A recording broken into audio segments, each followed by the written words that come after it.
him that's enabled him to get the results that he has? Well, big thing for Yamo is that we flipped some centers around, and he seems to have found some chemistry there with Kane and Connor.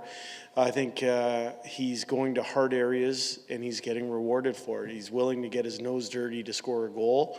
If you look at where his goals are being scored, they're in the red zone.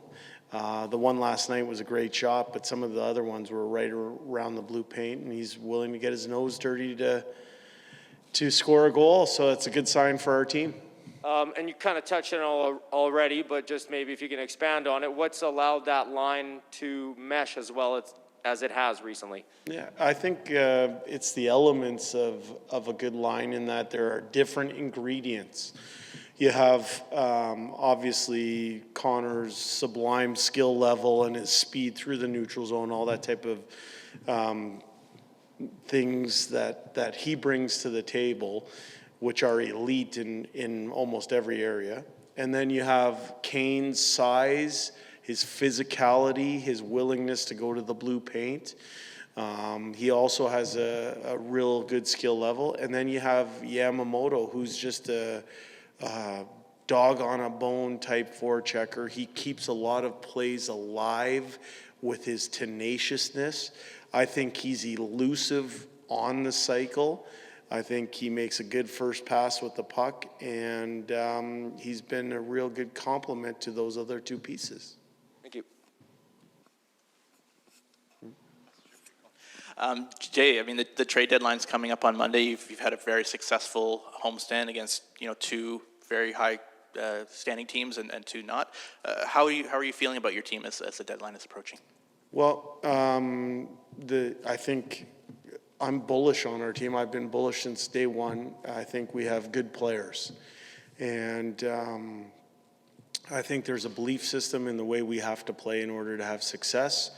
On this most recent homestand, we've seen a lot of really good hockey.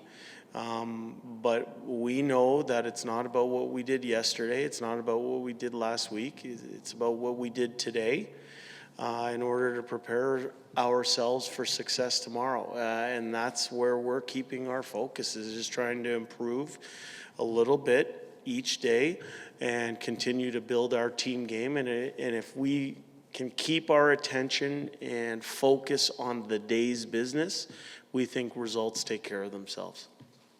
Your team has slowly been getting healthier and healthier, which helps, obviously. You're just one player away in that regard. But as you're getting healthier, do you feel like you have the right mix here, or could you maybe use another addition to kind of finalize or round out the group? Yeah, I think we have a lot of really good players, and good health or returning players to full health, I think, is a boost for your team. We've added some people here over the last little while, obviously with Archibald coming into the lineup, Cassian getting healthy, Puljujarvi and now Russell. I think when you have those options as a coaching staff, I think it creates good competition for ice time, and there's multiple ingredients to field a competitive lineup. Jay, what's your philosophy on using your timeout in a game? I wouldn't say that I have a hard and fast philosophy on it. I think a lot of times it comes down to experience, and it comes down to what's happening in the game. I mean, we used one yesterday in the in the second period. The power play unit that we wanted to start the power play with, a few of the players that were on it had a long shift. And so it was just about us trying to give our guys an extra 30 seconds of recovery so that they felt good heading into that power play, trying to put them in a position to succeed. The one thing I know about timeouts, though, is that you can't carry them with you. You can't bank them and save them up for another day. So if the time is right and it presents itself, we're willing to use them.